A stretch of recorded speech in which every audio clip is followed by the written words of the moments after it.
The year was 2157. The USV Horizon floated silently at the edge of our solar system. The ship was humanity's first true deep space vessel, built after decades of smaller steps into the darkness beyond Earth. Captain Frank Miller stood on the bridge, his eyes fixed on the main screen. "Sir, we're picking up something strange," said Lieutenant Eric Jones from his station. "Multiple objects approaching from Sector 7. Captain Miller nodded. "How many?" "At least 12, sir. They're big, much bigger than us." The bridge grew quiet. Humanity had always wondered if they were alone in the universe. Today, they would finally get their answer.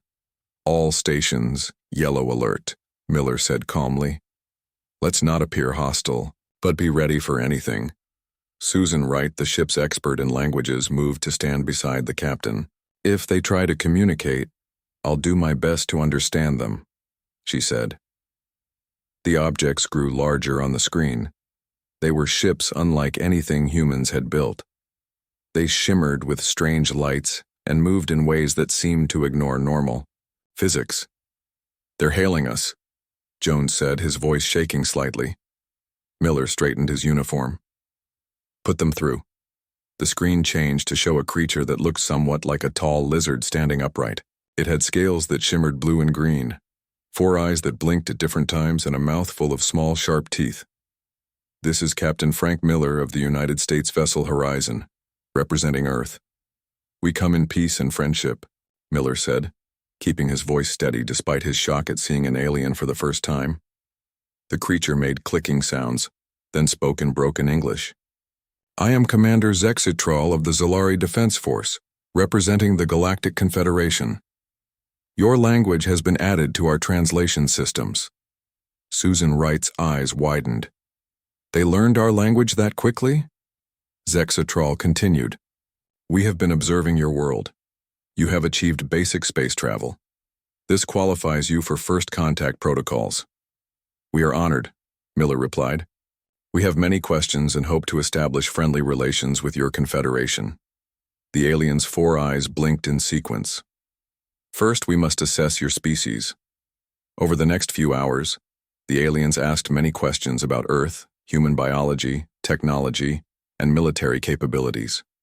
Wright noticed that with each answer, the alien seemed less impressed. "Your species relies on liquid water and oxygen?" Zexitral asked. "Yes," Miller answered.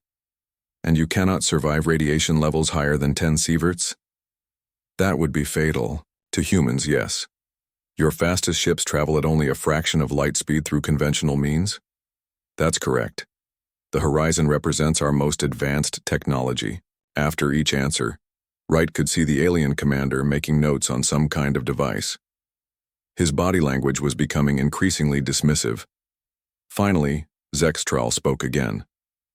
"Based on our assessment, Earth is classified as a Class 4 primitive world.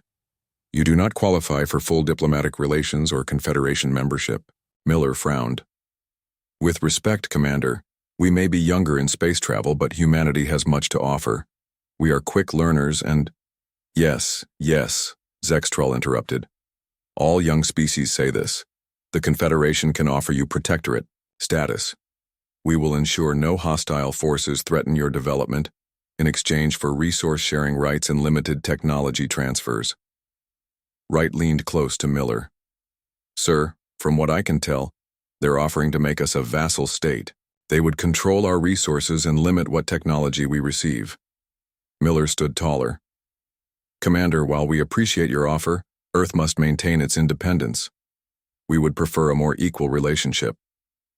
The alien made a sound that seemed like laughter. "Equal?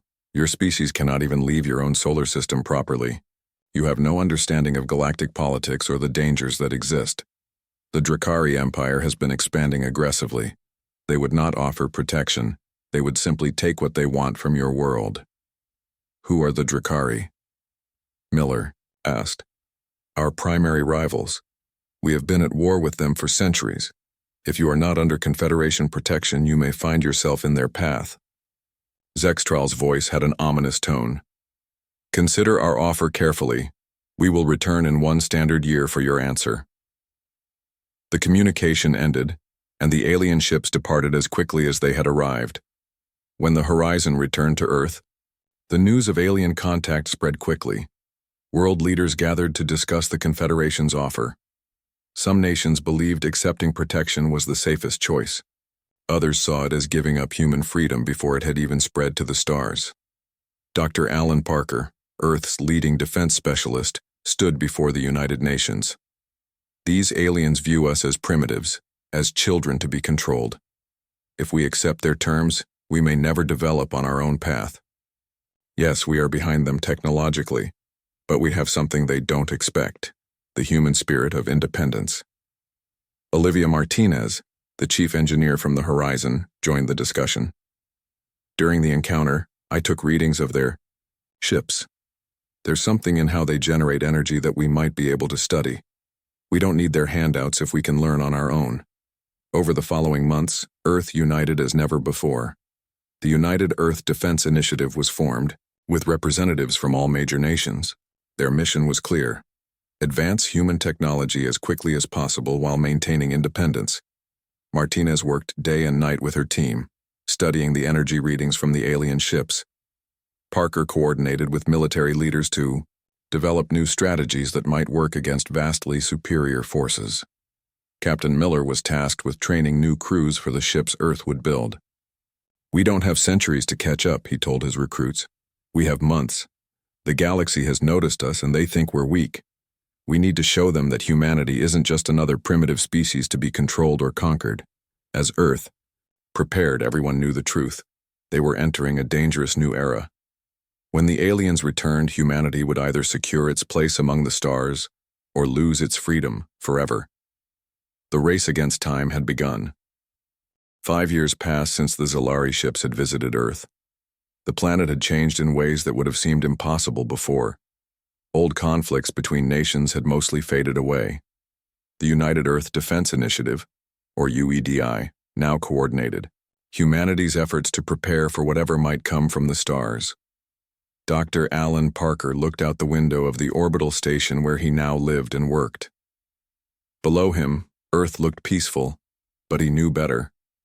Every continent buzzed with activity as humans raced to catch up with alien technology. "Dr. Parker, you need to see this," called Olivia Martinez from her lab. She had spent the last 5 years studying the energy readings from the Zalari ships. What had started as faint clues had turned into revolutionary new science. Parker floated through the zero-gravity corridor to her lab. On a test platform, a small device hummed with blue energy. "Is that what I think it is?" he asked. Martinez nodded, her face showing both pride and exhaustion. "It works. Not as efficient as theirs yet, but it works. The first human built faster than light. Drive component." Parker touched the device carefully. "How soon until we can scale it up?" "The USV Defiant can be fitted with a full system within 2 months. It won't be elegant, but it will work." The Defiant was humanity's first true warship, built in orbit around Earth. Nearly complete, it waited only for this final piece of technology. In another part of the station, Admiral Frank Miller, promoted, after first contact, watched his men and women trained in the station's combat simulator. These would be the crew of the Defiant and other ships soon to follow. "Again," Miller ordered as a team failed to respond quickly enough to a simulated attack. "The Zalari, or these Drakari they mentioned, won't give you second chances." A young man named Jack Howard, formerly a Marine before joining the space program, stepped forward. "Sir, the standard tactics aren't working. We need to try something different." Miller raised an eyebrow. "What do you suggest, Howard?" "The aliens will expect us to fight like them, but we should fight like humans. Unpredictable, adaptive. We should use our smaller ships to draw them in, then hit from unexpected angles." Miller considered this. "Show me." Howard led his team through another simulation, this time using movements no conventional military would try. When it ended, the YE simulator showed a narrow victory against forces that should have easily defeated them. "Not bad," Miller admitted. "Continue developing these tactics. We'll need every advantage." On another deck, Lisa Reyes worked with a team of engineers and computer specialists. Her project was different from the others. Where Martinez focused on propulsion and Parker on defense, Reyes was developing combat systems that could learn and adapt during battle. The problem is predictability, she explained to her team. If our weapons behave the same way every time, the enemy will adapt. But if our systems can learn from each engagement and change their approach, we might surprise them. Her screen showed simulations of weapon systems that modified their energy signatures, timing, and targeting methods based on enemy responses. Days turned into weeks as humanity prepared. Then, without warning, alarms blared throughout the station. Multiple unknown vessels have entered the solar system, announced the automated system. They are approaching Mars at high speed. In the command center, Miller viewed the incoming data. 3 ships, not Zolari design, they're attacking our Mars mining operations. Parker rushed in. The Drakari? Most likely, Miller said grimly. The Defiant isn't fully ready, but we have no choice. Prepare for launch. Within hours, the Defiant, along with 3 smaller vessels, broke orbit. Howard served as tactical officer while Reyes monitored her adaptive combat systems. The crew was nervous but determined. We are humanity's first line of defense, Miller told them over the intercom. Whatever happens today, remember that Earth is counting on us. The journey to Mars took far less time than would have been possible 5 years earlier. Martinez's new drive system, even in its early form, cut travel time from months to days. When they arrived, they found destruction. The Mars colony had been partially destroyed. 3 alien ships with sharp angular designs unlike the Zolari vessels circled the red planet. Hail them, Miller ordered. The response came in a harsh, guttural language that the translation system struggled with. Primitive vessels. This territory now belongs to the Drakari Empire. Leave or be destroyed. Miller stood from his chair. This is Admiral Frank Miller of Earth. Mars and this entire solar system belong to humanity. You are the ones who should leave. The alien commander made a sound like grinding metal. Your species was offered Confederation protection and refused. Now you will learn why that was a mistake. The alien ships opened fire. Energy beams lanced toward the human vessels. 2 of the smaller ships were hit immediately. 1 destroyed completely, the other damaged. Evasive maneuvers, Miller ordered. Howard, implement your tactical plan. Howard nodded. Yes, sir. Beginning random attack pattern Alpha. The Defiant moved in ways the aliens didn't expect, zigging when they should have zagged, accelerating when they should have slowed. Reyes's adaptive systems began collecting data on the enemy weapons. Their shields modulate every 32 seconds, she reported. There's a brief vulnerability when they switch patterns. Howard adjusted their attacks to exploit this weakness. The Defiant fired its main weapons just as one of the Drakari ships shifted its shields. The hit struck home, causing visible damage. The battle continued for nearly an hour. Another human ship was lost, but Howard's unpredictable tactics kept the Defiant moving too erratically for the Drakari to land a solid hit. Reyes' systems learned more with each exchange of fire. We have a targeting solution, she finally announced. Their central power node has insufficient shielding during weapon discharge. Miller didn't hesitate. Fire everything we have. The Defiant unleashed all its weapons at once. The targeted Drakari ship shuddered as the attack hit its vulnerable point. Then, in a brilliant flash, it exploded. The second ship was damaged by flying debris. The remaining Drakari vessels retreated, jumping to faster-than-light speed. On the Defiant's bridge, there was no celebration. Too many had died. But there was a grim satisfaction. Humanity had stood its ground against a vastly superior force and survived. 2 weeks later, another alien ship arrived in Earth orbit. This one was Zolari. A new ambassador named Krelvor requested permission to visit Earth. We are impressed, the ambassador told Earth's leaders. No species at your development stage has ever successfully repelled a Drakari attack. Perhaps we underestimated humanity. The terms offered now spoke of alliance rather than subjugation. But Dr. Parker wasn't convinced. Later, analyzing Drakari communications captured during the battle, he found something troubling. This attack wasn't random, he told Miller in private. It was coordinated with elements in the Confederation. They wanted to test us. Miller's face hardened. Then we need to prepare for much worse to come. 2 years had passed since the battle at Mars. Humanity had spread throughout the solar system. They built military outposts from Mercury to Pluto. Mining operations extracted resources from asteroids and moons. Earth's fleet now included dozens of ships, including 3 powerful vessels called Ascendant-class battleships. Ambassador Krelvor had become a regular presence on Earth. The Zilari diplomat claimed to be strengthening relations between the Confederation and humanity. He lived in a special building in Washington, D.C., adapted to his species' needs for higher temperatures and different air composition. Patricia Wells, the head of UED Intelligence, didn't trust the ambassador. He reports everything back to the Confederation, she told Admiral Miller during a secure meeting. His true job is to watch us, not help us. Miller nodded. I know. But as long as he's here, we can control what he sees. And sometimes, what he thinks he sees. Captain Jack Howard now commanded the USV Intrepid, one of the new Ascendant-class ships. His reputation for unusual tactics had earned him this important position. His current mission took him to the outer solar system near Neptune. We're detecting strange signals from Neptune's L4 point, reported his communications officer. The L4 point was a place in Neptune's orbit where gravity created a stable location.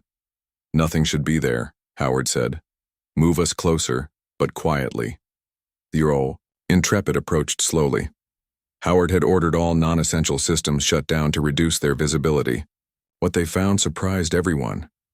It's a station, Howard said, looking at the screen. And it's cloaked. We would never have found it if not for the signal leak. His science officer ran scans. It's not Confederation design. I think it's Drakari, Howard made a quick decision. We need to know what they're doing here. Prepare a stealth team. I'll lead it myself. Hours later, Howard and 3 crew members boarded the station using a small shuttle. They wore suits that helped hide them from sensors. Inside, they found a Drakari monitoring post. It was collecting data on all human fleet movements. Download everything, Howard ordered one of his team. We need to know how long they've been watching us. As they worked, Howard noticed something strange. The station was sending data not just to Drakari space, but somewhere else too. Back on Earth, Lisa Reyes had been promoted to head of the UEDI Science Division. Her adaptive combat systems had been installed on all human ships and were constantly improving. Now she worked on understanding alien technology at a deeper level. When the Intrepid returned with the data from the Drakari station, Reyes led the analysis team. What they found shocked everyone. This station was sending data to both the Drakari, Empire, and the Confederation, she told a room full of Earth's leaders. And there's more. Look at these communication logs. The logs showed messages between high-ranking Drakari and Confederation officials. They discussed the human problem and how to maintain the balance. They're working together, Dr. Parker said, his voice filled with anger. The centuries-long war between them is fake, or at least, partly fake. Reyes nodded. It seems the elites of both powers are secretly allied. They keep the war going to control their own populations and keep newer species like us from gaining too much power. Admiral Miller turned to Ambassador Krelvor, who had been invited to this meeting. Did you know about this? Everyone expected the Zalari to deny everything. Instead, he surprised them. Yes, Krelvor admitted, but not all of us support this deception. I belong to a faction within the Confederation that wants real change. We believe new species should be welcomed as equals, not controlled. The room erupted in angry shouts and questions. Miller raised his hand for quiet. If what you say is true, why are you telling us now? He asked. Krelvor's 4 eyes blinked rapidly, a sign of stress in his species. Because a joint Confederation Drakari fleet is gathering near Saturn. They claim they are conducting war games, but their real purpose is to eliminate humanity before you can expose their arrangement to other subjugated species. Patricia Wells pulled up recent satellite images. Sure enough, dozens of ships from both supposedly enemy forces were assembling beyond Saturn. How big is this fleet? Miller asked. At least 100 vessels, Krelvor said. Your entire fleet is less than 25 ships. The room grew quiet as the impossible situation became clear. When will they attack? Parker asked. Within days, the ambassador replied. Once they finished gathering their forces, Miller stood up. Then we have work to do. If we can't beat them with numbers, we'll beat them with strategy. Over the next 48 hours, Earth prepared for battle. Every ship was readied, even those not fully completed. Howard and Reyes worked together to develop a plan that might give humanity a chance. Their biggest advantage is their technology and numbers, Howard said. Our advantage is they don't expect much from us. Reyes agreed. Plus, we have something they don't know about. My team has developed a quantum communication system they can't detect or jam. We can coordinate in ways they won't expect. Miller approved their plan, which they named Operation Hydra. It was risky and depended on perfect timing, but it was the best hope. Krelvor provided valuable information about Confederation ship weaknesses. Many of our vessels have shielding gaps near their engine outputs, and Drakari command ships always stay at the center of their formations protected. As the enemy fleet began to move toward Earth, Miller addressed all ship captains from the bridge of his flagship. Today we fight not just for Earth, but for truth. These powers have kept countless species under control through lies. If we win, we expose their deception to the galaxy. If we lose, humanity joins the list of primitive species who never got their chance to grow. Howard stood on the bridge of the Intrepid, watching as his crew prepared for battle. We're outnumbered and outgunned, he told them. But they think we're predictable, and that's their mistake. The plan would scatter Earth ships throughout the solar system in seemingly random patterns. The enemy would have to divide their forces to hunt them down. Using Reyes's new communication system, the human fleet would actually be perfectly coordinated, ready to strike together at the perfect moment. As the enemy fleet passed Jupiter, Admiral Miller gave the order. Begin Operation Hydra. Good luck. To us all. The greatest battle in human history was about to begin. The combined Confederation Drakari fleet moved steadily through the solar system. On their scanners, Earth's defense ships appeared to be scattered in a disorganized pattern. Some fled, some hid behind moons, and others seemed to wander aimlessly. Humans are panicking, said the Drakari Admiral Grichtal to his Confederation counterpart. Their ships run in all directions like frightened animals. The Confederation commander, a tall Zalari named Vextor, nodded in agreement. As expected, they show promise, but they are still primitive. Begin the hunt. The massive enemy fleet split into smaller groups to chase down the human vessels. They did not realize they were following exactly the plan that Captain Howard and Lisa Reyes had created. On the bridge of the Intrepid, Howard watched as 3 enemy ships followed his vessel toward Neptune. They took the bait, he said to his crew. Phase 1 complete. Begin Phase 2. Throughout the solar system, Earth's ships sprang their traps. Small, fast attack craft suddenly emerged from hiding places in asteroid fields and behind moons. They targeted the enemy supply ships, which had been left with minimal protection. Near Mars, mining equipment that had been modified into space mines activated as enemy ships passed. The explosions didn't destroy the larger vessels, but damaged their engines and weapons. On Earth, Patricia Wells and her intelligence team worked furiously at their computers.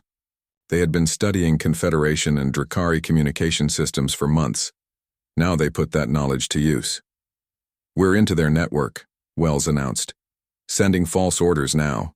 Several enemy ships suddenly changed course, responding to commands they believed came from their leaders. Some headed away from the battle. Others moved into positions that left them vulnerable. Admiral Miller coordinated everything from his flagship, the USV Freedom.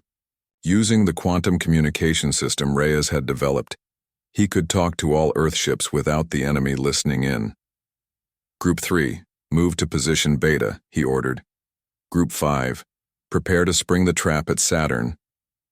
In his laboratory, on Earth, Dr. Parker watched the battle unfold on large screens. Beside him, Olivia Martinez made final adjustments to their newest invention. It's ready, she said, wiping sweat from her forehead. But we only have enough for 3 ships. Parker nodded grimly. Send the specs to the Freedom, the Intrepid, and the Defiant. They're our strongest vessels. The technology was revolutionary, a shield system that absorbed enemy weapons fire and converted it to energy for human weapons. The more the enemy attacked, the stronger the human ships would become. In space, the battle grew more intense. Despite Earth's clever tactics, the overwhelming numbers of the enemy fleet began to tell. 5 human ships had already been destroyed or disabled. The enemy commanders realized something was wrong. "They are too coordinated," Vextor said, "and our ships keep reporting strange failures and course changes." Grictal slammed his fist down. "Someone is interfering with our communications. Find the source." But there was something else happening that worried them even more. Earth's ships were broadcasting a message to every vessel in both fleets. The message contained the evidence Howard had found, proof that the Confederation and Drakari leaders had been secretly working together for centuries, keeping other species under control. "Many of our crew are asking questions," reported a Drakari captain. "Some are refusing orders." Even more troubling, several ships in the enemy fleet were crewed by members of other species that had been subjugated by the Confederation or Drakari. As they received the evidence of the deception, confusion and anger spread. Howard knew the time had come for the most dangerous part of the plan. "Prepare for direct approach," he ordered. His ship turned and accelerated straight toward the center of the Drakari formation, where their command ship waited. "Captain, that's suicide," his first officer protested. Howard shook his head. "Not suicide, necessity." He activated the ship-wide communication system. "All hands, secure for high-speed maneuvers and prepare for boarding action." The Intrepid raced toward the Drakari command ship at full speed. Enemy weapons fired, but most shots missed as Howard's unpredictable course changes confused their targeting systems. Those hits that did land were absorbed by Parker and Martinez's new shield technology, making the Intrepid's weapons stronger with each impact. "What are they doing?" Grictal demanded as he watched the human ship approach. "Prepare all weapons." But it was too late. The Intrepid didn't ram the Drakari command ship as expected. Instead, it executed a perfect maneuver that brought it alongside the larger vessel. Magnetic clamps fired, attaching the human ship to the Drakari hull. Howard led a boarding team through a cutting breach in the Drakari hull. They fought their way through surprise defenders heading for the ship's communication center. "We have 4 minutes before they can organize a proper defense," Howard told his team. "Make them count." In the communication center, Howard's team quickly overcame the crew. Their technical specialist connected a data device to the main system. "Uploading now," she reported. The device contained all the evidence of the Confederation-Drakari conspiracy, along with a message from Earth. Within seconds, it spread to every communication system on every ship in the enemy fleet. "Full spread. Complete," the specialist confirmed. "Everyone's getting the message." Howard allowed himself a small smile. "Now we just need to get out of here." That proved harder than getting in. Drakari forces had realized what was happening and blocked their escape route. Howard and his team fought desperately, room by room, trying to get back to their ship. Throughout the enemy fleet, the effects of the message were immediate. Ships crewed by previously subjugated species began to question orders. Some turned their weapons on Confederation or Drakari vessels. "We're losing control of the fleet," Vextor reported to his superiors. "Too many ships are breaking formation or refusing commands."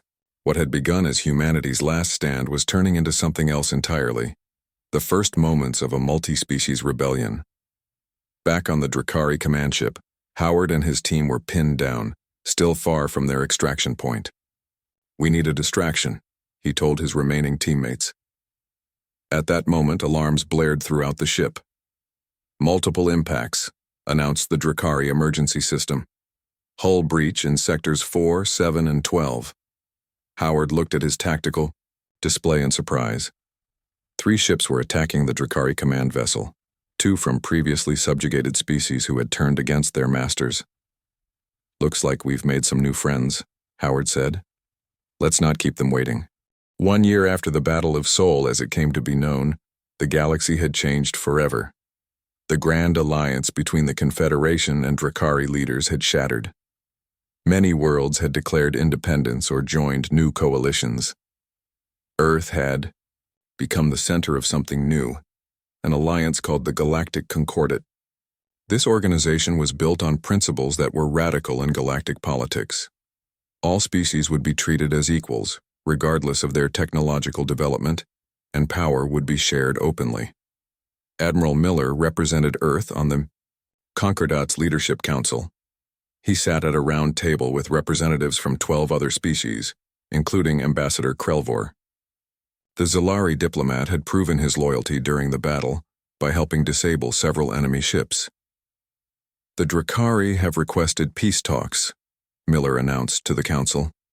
Their new government claims to have removed the corrupt leadership that worked with Confederation elites. A representative from the Zorans, a species with 4 arms and skin that changed colors with their emotions, turned blue with skepticism. Can we trust them? Krelvor answered. Their revolution was thorough. I believe they are sincere, but we should verify their claims before proceeding. The council chamber was itself a symbol of the new order. Located on a space station in Earth orbit, it had sections adapted for each species' environmental needs. Some areas had higher gravity, others different atmospheric compositions, but all connected to a central meeting room where decisions were made together. Captain Jack Howard had become something of a legend after his daring mission to the Drakari command ship. He now commanded Earth's most advanced vessel, the USV Unity. The ship had been built with contributions from several species, incorporating the best technology from each. Howard stood on the bridge as the Unity prepared to depart Earth orbit. Our mission is to contact the Falari system, he told his crew. They've been under Confederation control for centuries and may not know about the changes in the galaxy. His crew included not just humans but members of 3 other species. Ozalari served as science officer, while a former Drakari operated the communication systems. 2 Zorans worked in engineering. It's strange, Howard said to his Ozalari science officer. 3 years ago we hadn't even met aliens. Now we work side by side. The science officer clicked his teeth, and what Howard had learned was a gesture of agreement. Your species adapts quickly. That's why you survived when others would have fallen. Back on Earth, Lisa Reyes led the Concordate's scientific exchange program. Scientists from dozens of worlds shared knowledge freely instead of keeping secrets. They worked in a massive complex near what had once been Geneva, Switzerland. The adaptive systems I designed for combat have even better applications for peaceful purposes, Reyes explained to a group of visiting scientists. They can predict weather patterns, optimize crop growth, even help prevent natural disasters. A young scientist from a world that had been under Drakari control raised a hand. Did you know your technology would change the galaxy when you created it? Reyes smiled. We just wanted to survive. Everything else that happened was a surprise. Patricia. Wells had taken on a new role overseeing transparency protocols for the Concordate. Her job was to ensure no secret alliances or hidden agendas could ever again allow a small group to control countless worlds. The system works like this, she told representatives from a newly joined world. All diplomatic communications are available for review by any member world. Any closed meetings must be logged with a reason, and a summary must be provided afterward. The representatives looked uncomfortable. On our world, diplomacy has always been conducted in secret. Wells nodded, understanding. Old habits are hard to break. But secrets are what allowed the old powers to manipulate everyone for so long. In his laboratory, now expanded to fill an entire research campus, Dr. Parker worked with scientists from 20 different worlds. They focused on developing technology that could benefit younger civilizations without making them dependent on more advanced ones. Parker often thought about how far humanity had come. When alien ships first appeared at the edge of the solar system, humans had been dismissed as primitives. Now they were helping to reshape the galaxy. The biggest project in the solar system was the construction of a new class of vessels. These ships were designed through true collaboration between many species. They incorporated technology and ideas from everyone, creating something entirely new. On the day the first of these ships was ready to launch, Representatives from 27 worlds gathered for the ceremony. The vessel, named Harmony, floated in space above Earth, gleaming in the sunlight. Admiral Miller gave a short speech. This ship represents not just technological achievement, but a new way of thinking. No single species could have created it alone. Together, we have built something greater than any of us could have imagined. Howard attended the ceremony before departing on his mission. As he watched the Harmony receive its crew, a mix of beings from a dozen worlds, he reflected on what had really saved humanity during the battle. It wasn't our weapons or shields that made the difference, he told a young officer standing nearby. It was our willingness to question authority, to try new approaches, and to share the truth even when it was dangerous. The young officer nodded. My grandmother said humans were feared by the old powers not because of your strength, but because you refuse to accept limitations others place on you. On a former Confederation world, far from Earth, a classroom of children from various species learned about recent history. Their teacher, a Zalari with unusually colorful scales, pointed to an image of the Battle of Sol. This was when everything changed, the teacher explained. For thousands of years, older species believed they had the right to control younger ones. Humans challenged that idea. They showed that true civilization is measured not by age or technology, but by how we treat others. A small human child raised her hand. Is that why we celebrate Unity Day? The teacher nodded. Yes, to remember that we are stronger together than apart. As Howard's ship, the Unity, moved away from Earth at faster than light speed, he gave one last look at the view screen showing his home planet. From primitives to partners in just a few years, he said quietly. Not bad for a species that was almost written off. His Drakari communications officer overhead and responded, The galaxy needed the change you brought. We just didn't know it until you showed us. Howard smiled and gave the order to proceed to their destination. Humanity's journey among the stars had only just begun.